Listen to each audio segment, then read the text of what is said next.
Lesson 3.2, Escalation. How small arguments spiral. What is escalation? Ever had a small disagreement that somehow exploded into a full-on argument where you don't even remember how it started? That's escalation in action.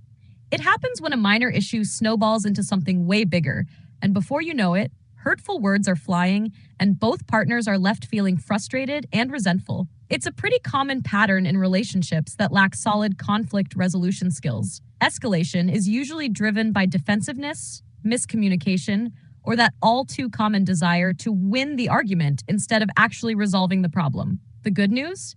You can learn to recognize when things are heating up and stop escalation in its tracks, which is essential for keeping your relationship healthy. Key characteristics of escalation. Rising emotions. As the argument escalates, emotions shoot through the roof.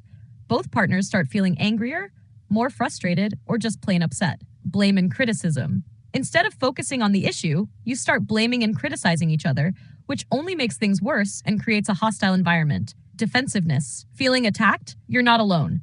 When blame is tossed around, it's natural to get defensive, which often leads to counterattacks or shutting down completely. Neither helps the situation. Lack of resolution. Here's the kicker.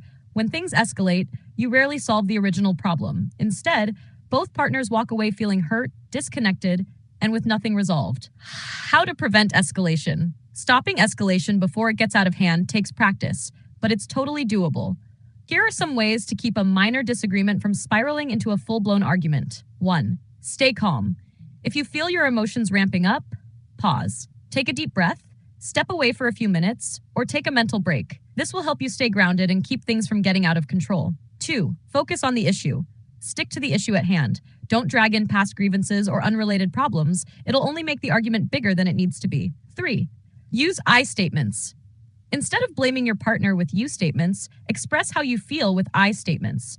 For example, say, I feel hurt when, instead of you always. This shifts the focus from blaming to sharing how you feel. 4.